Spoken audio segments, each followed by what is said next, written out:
Thank you.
முடியும்.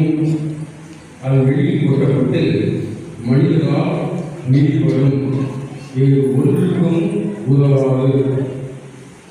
நீங்கள் உலகிற்கு ஒளியாய் இருக்கிறீர்கள். மலையிலே இருக்கும் நகர் மறைவாய் இருக்க முடியாது.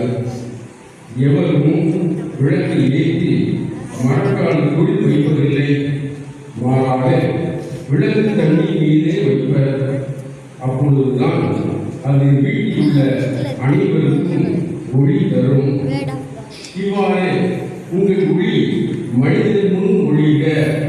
அப்பொழுது அவர்கள் உங்கள் நற்செயல்களை கண்டு உங்கள் விண்ணக தந்தையை போற்றி புகழ்வார்கள் என்றார். இது கிறிஸ்துவின் நற்செய்தி.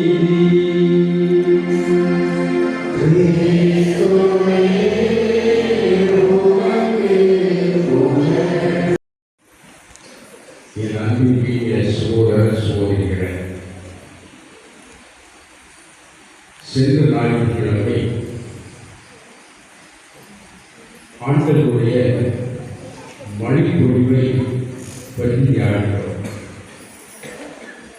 அந்த ஆண்டவருடைய மழைப்பொழிவில் 8 குணங்களை அவர் நமக்கு சொல்லி, விண்ணரசுக்கு கல்வியுள்ளவர்கள் யார், இந்த உலகில் பிறந்திருக்கிறவர்கள் எப்படி இருக்க வேண்டும், கடவுளை எப்படி படிக்க வேண்டும் என்று மிக சிறப்பான அந்த 8 பாடல்களை நமக்கு தந்தையை நாம் தியானிக்கிறோம். அதன் தொடர்ச்சியாக இன்றைக்கு நற்செய்தியில ஆண்டவர் இன்றைக்கு அருமையான 7 அடையாளங்களை பொருளை பற்றி சொல்கிறார். நற்செய்தியில் நமக்கு இறைவார்த்தை தியானத்தை ஆரம்பிப்போம். மத்திய நற்செய்தி பிரிவு 5 13 15 16 வரை உள்ள வசனங்கள். இயேசு தம் சீடர்களை நோக்கி கூறியது, நீங்கள் மண்ணுடையவருக்கு உப்பாக இருக்கிறீர்கள். உப்பில்லா பண்டம் உப்பை இல்லை என்பது தமிழ் மொழி. பல விதமான உப்புகள் இருப்பதை நாம் அறிவோம். உணவுக்கு தேவையான உப்பைத்தான் உப்பு என்று சொல்கிறோம், மற்றதெல்லாம் கெமிக்கல்ஸ் என்று சொல்கிறோம். இந்த உப்பு இல்லாத வாழ்க்கை இல்லை. நம்ம உடல் முழுவதுமே தண்ணீர் தான். உடல் முழுவதுமே தண்ணீர், கொஞ்சம் தான் சதை பொருட்கள், இரும்பு, அவை கூட தண்ணீர் தான். எல்லாமே தண்ணீர் தான். இந்த தண்ணீரில் இருக்கக்கூடிய உப்புகள், கெமிக்கல்ஸ், ரசாயன பொருட்கள், இவைதான் நமது சதையாக, எலும்பாக, நரம்பாக இயங்குகிறது, மூளையாக இயங்குகிறது இருக்கிறது என்பதை அறிவோம். இவையெல்லாம் ஒரு பக்கம் இருந்த கடவுளுடைய படைப்பு எவ்வளவு வேலையான ஒரு படைப்பாக இருப்பதை நாம் உணர்ந்து கொண்டு, ஆண்டவர் இதை சொல்லுகிற இந்த உப்பு உலகில இடப்படுகிற உப்பை பற்றி சொல்கிறார். உப்பில்லா பண்டம் உப்பு இல்லை. உப்பு இல்லைன்னா ருசியாக சாப்பிட முடியாது. உப்பினுடைய தன்மையில் என்ன?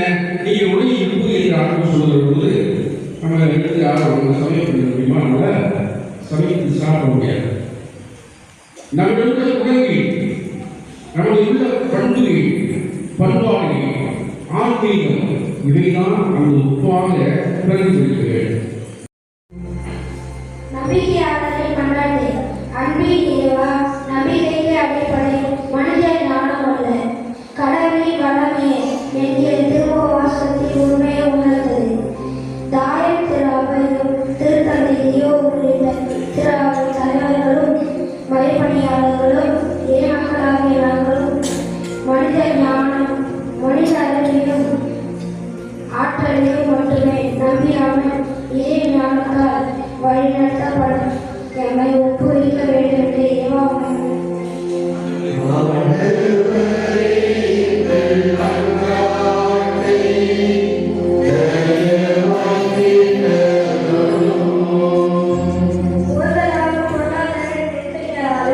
இயற்கை சீடர்களாலும் மானுட பட்டு மக்கள் வருவதாலும் உலகத்துக்கு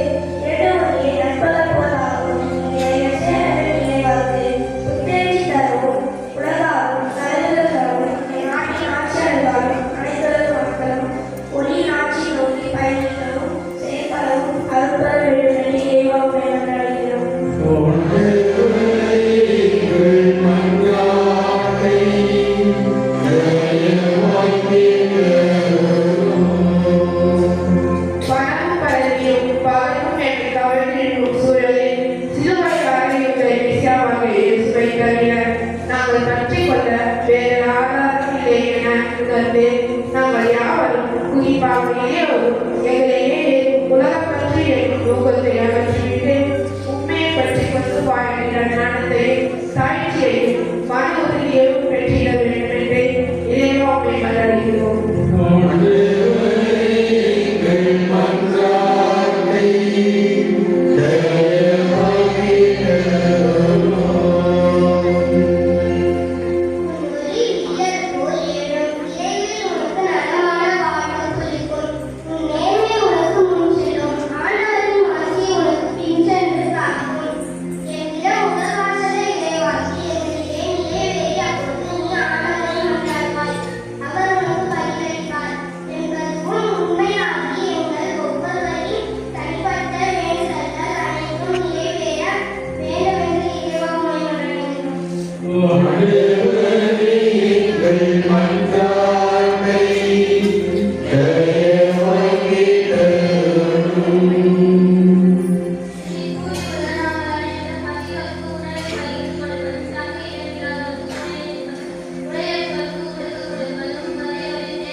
எங்களுக்கு இவை மாறுவார்கள்.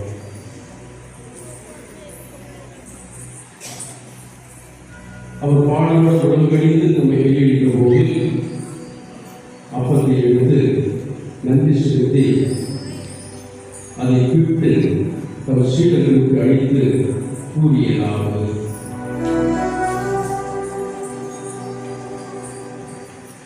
அனைவரும் இதிலிருந்து பெற்று உண்ணுங்கள்.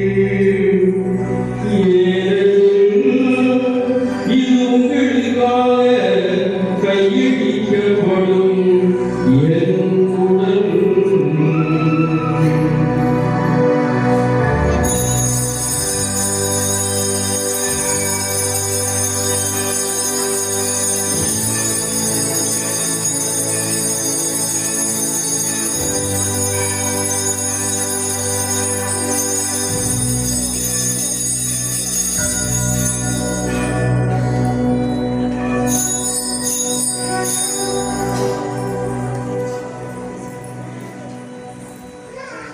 அவர்களுமே இரவு விருந்தை அருந்தியபின் கிண்ணத்தை எடுத்து மீண்டும் உமக்கு நன்றி கூறி தம் சீடர்களுக்கு அழைத்து அவர் கூறியதாவது: அனைவரும் இதிலிருந்து பெற்று பருகுங்கள். ஏனெனில் புதிய நிலையான உடன்படிக்கை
மிகவும் கருணையுள்ள கட்டுமறையாளே, உமது பாதுகாப்பிற்கு ஓடி வந்த எவரும் உமது உதவியை நாடி வரும் அல்லது உமது பரிந்துரையை நாடி வரும் உதவியின்றி விடுபட்டதை ஒருபோதும் அறியவில்லை என்பதை நினைவுறுத்துங்கள். இந்த நம்பிக்கையாக இருக்கப்பட்டு கன்னிகளின் கண்ணி எங்களின் தாயே, நாங்கள் உம்மிடம் பதைக்கிறோம், நாங்கள் உம்மிடம் வருகிறோம். நாங்கள் உமக்கு முன்பாக பாவமுள்ளவர்களாகவும் துக்கமுள்ளவர்களாகவும் இருக்கிறோம். ஓ வார்த்தையின் தாயே, எங்கள் விண்ணப்பங்களை எதிர்க்காதே, ஆனால் உமது கருணையால் எங்களுக்கு செவிசாய்த்து பதிலளிக்கும் என் அன்பு தந்தையே. ஆமென். இடைவிடாமல்